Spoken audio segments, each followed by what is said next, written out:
Hi, thank you for taking the time to listen to my message today. My name is Anthony Mele, and I'm seeking to be your nominee for the 17th Congressional District in 2012. I'd like to thank many of you, my fellow Republicans, who voted me as your nominee in 2010. And I'm happy to report to you that I take that honor and privilege quite seriously and humbled by your confidence.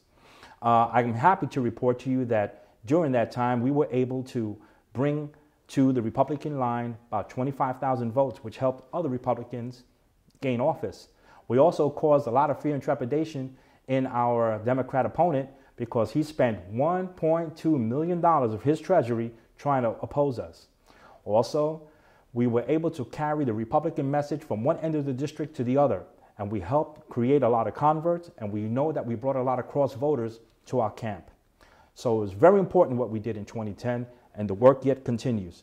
Since then, I write a weekly column in the local newspaper. I've spoken on campuses around the district. I've interviewed through many news agencies on both the English and Spanish channels, carrying our Republican message. And I continue to carry that message now. And so if anyone asks you today, what is Anthony Mele's, the Republican, conservative, constitutionalist platform? It is the Constitution of the United States. This is our platform. We need congressional leadership.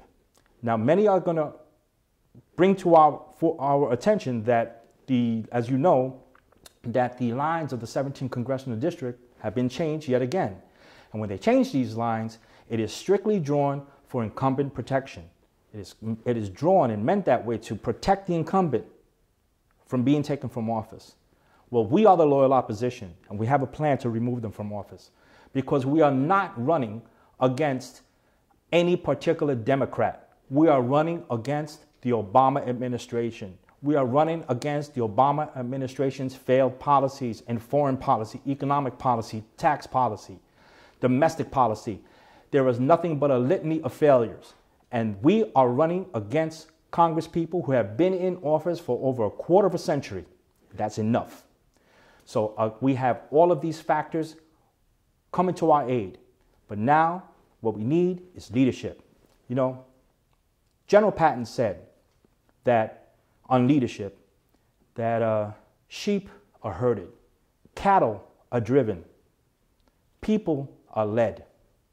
Lead me, follow me, or get out of my way. And this is the course that I choose. We need to be led, we need to follow, and those who will try to obstruct us, move them out of the way. Because we have no time for the politics of slander. We are inoculated from them. So be prepared, my friends, because the politics of slander, as we saw during the Republican primaries, were alive and well. And we need to put a shell of protection around us from that. Take that out of your mind. Don't let it distract you. It is meant to distract us.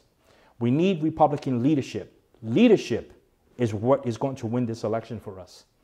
We have to lead. We have to create followers.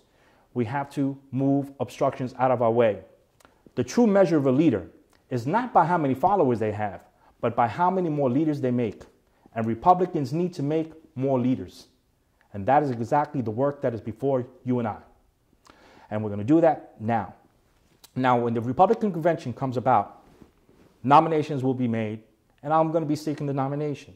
I hope that you find it within yourselves to nominate me as your candidate. I'll work very hard. Now, I'm sure there will be plenty of other qualified candidates of which I am all proud. However, none of the candidates who will be nominated or seek the nomination can say that they have the experience that I have because I've run against these Congresspeople before. They don't have the debate skills that I have or the debate experience that I have because I've debated them before.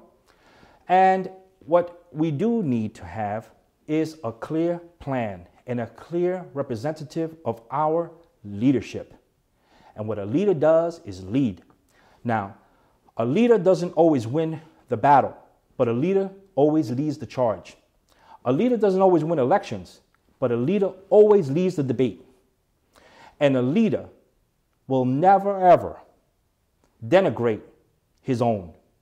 And that you can count on from me. Now, as you know, my background and experience and my credentials are well known, and you can look them up. As you know, I have a master's degree in diplomacy and international conflict management. I have a bachelor's degree in international relations and counterterrorism. I am a graduate of the Defense Intelligence College in the United States Army. I worked with the United States military training mission to Saudi Arabia and Tabuk from 1981 to 82. I worked on the Army staff in the Pentagon for the Chief of Staff for Army Intelligence. As you know, then I moved on into the private sector, created a security consulting firm where I protected dignitaries, foreign dignitaries, and senior executives around the world, among them even the Deputy Director of the CIA, General Daniel Graham, who's the force behind Strategic Defense Initiative, SDI. And now I'm probably the only candidate, Republican congressional candidate, who is a federal firearms licensee. I have a New York State gun dealer's license. So I am a strict adherent and an advocate for the Second Amendment, because without the Second Amendment, the others just don't matter. So what I need for you to do is to take a good, hard look at my candidacy, my credentials. Apply the measures of leadership.